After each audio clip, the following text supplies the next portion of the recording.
আল্লাহ রাব্বুল আলামিন নবীদেরকে দিয়ে হেদায়েতের যে ধারাবাহিকতা চালু রেখেছিলেন, সেখানে নূহ আলাইহিস সালাতু ওয়াস সালামের পূর্ব পর্যন্ত কিন্তু নবুয়তের ধারা চালু ছিল। নূহ আলাইহিস সালাতু ওয়াস সালামকে দিয়ে রিসালাতের কার্যক্রম প্রথম শুরু হয়েছে। আউয়ালু রাসূলিন ফিল আলম, সর্বপ্রথম রসুল তিনি, যিনি নবী এবং রসুল দুইটা তিনি সেখানে শুরু করেছিলেন। এবং কি নবুয়তের যে ধারাবাহিকতা বন্ধ হয়ে গিয়েছিল হযরত ইদ্রিস আলাইহিস সালাতু ওয়াস সালাম থেকে নিয়ে, তখন থেকে হযরত নূহ আলাইহিস সালাতু ওয়াস সালামের সেই ধারা চালু হলো। আমরা একটু যদি নূহ আলাইহিস সালাতু ওয়াস সালামের যে কখন তার আগমন ঘটেছে আমরা যদি একটু চিন্তা করে দেখি, তাহলে আমরা দেখতে পাই হযরত নূহ আলাইহিস সালাতু ওয়াস সালাম আদম আলাইহিস সালাতু ওয়াস সালামের ইন্তেকালের 126 বছর পরে হযরত নূহ আলাইহিস সালাতু ওয়াস সালামের আগমন ঘটেছে। এবং কি 146 বছরও কেউ বলেছেন, তারপরে 150 বছর ধরা যায়।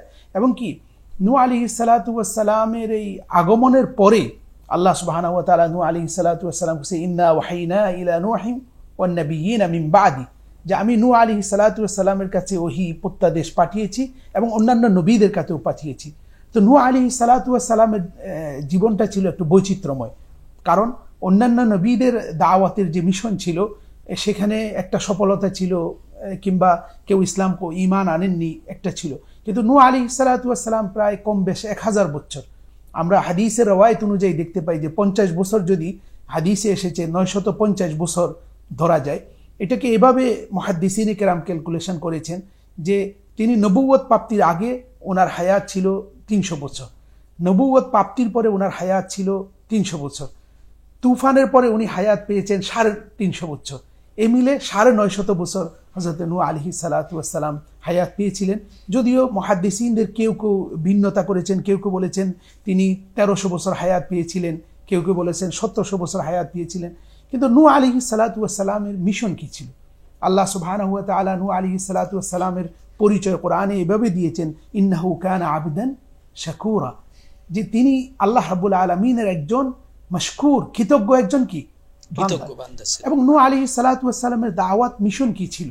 সেটা ছিল ফাকালা ইয়া কওমি ইবুদুল্লাহ মা লাকুম মিন ইলাহিন গায়রু, যে ইন্নী আখাফু আলাইকুম আযাব ইয়াউমিন আযীম। তিনি তাদের কওমকে এই কথার দাওয়াত দিয়েছেন যে হে আমার কওমের লোকেরা, আমাদের একজন রব রয়েছেন, একজন খালিক রয়েছেন, একজন স্রষ্টা রয়েছেন, যিনি আমাদেরকে জান্নাতের দিকে ডাকছেন, যিনি আমাদেরকে মুক্তির দিকে ডাকছেন, যিনি আমাদেরকে বলছেন যে আল্লাহ ছাড়া আর কোনো কি নেই, মাবুদ নেই। আল্লাহ ছাড়া যদি এখানে কোনো মাবুদ থাকতো তাহলে পৃথিবী ধ্বংস হয়ে যেত। হযরত নূহ আলাইহিস সালাতু ওয়াস সালাম 950 বছর এই দাওয়াতের মিশন দিলেন। কিন্তু দুর্ভাগ্য, নূহ আলাইহিস সালাতু ওয়াস সালামের 4 সন্তানের মাঝে 3 জন তার প্রতি ঈমান এনেছিল, একজন কানান তার প্রতি ঈমান আনে নাই। এবং কি তার স্ত্রী সে পর্যন্ত ওয়াইলা তার প্রতি ঈমান আনে নাই। এটা আমাদের কাছে শিক্ষণীয় যে নূহ আলাইহিস সালাতু ওয়াস সালাম নবী হওয়া সত্ত্বেও তার স্ত্রী কি করেন নাই? ঈমান আনয়ন করেন নাই। লূত আলাইহিস সালাতু ওয়াস সালাম নবী হওয়া সত্ত্বেও তার স্ত্রী জাহান্নামী। আরেকদিকে ফিরআউন যে রব দাবি করেছে, খোদাই দাবি করেছে, কিন্তু তার স্ত্রী জান্নাতি। তার স্ত্রী বলেছে রব্বি ইবনিলি ইনদাকা বাইতান ফিল জান্নাহ, আল্লাহ আমার জন্য জান্নাতে আপনি একটি ঘর তৈরি করুন।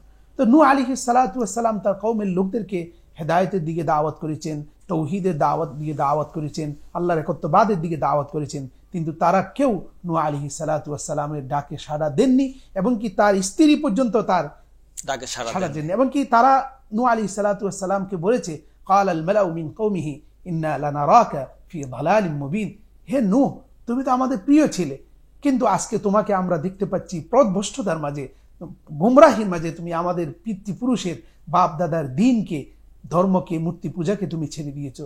তো নূহ আলাইহিস সালাতু ওয়াস সালাম এই দাওয়াতি মিশন ছিল। নূহ আলাইহিস সালাতু ওয়াস সালামের এই বর্ণাঢ্য জীবন আমরা যদি কোরআনে কারীমের প্রতিটি পরতে পরতে, প্রতিটি আয়ায়, প্রতিটি স্নিগ্ধতার সাথে আমরা যদি নূহ আলাইহিস সালাতু ওয়াস সালামকে পড়ি এবং কি জানি, তাহলে আমাদের ঈমানের নূর বৃদ্ধি পাবে। নূহ আলাইহিস সালাতু ওয়াস সালামের কবর কোথায়? এটা নিয়ে ঐতিহাসিকদের মাঝে অনেক মতানৈক্য রয়েছে।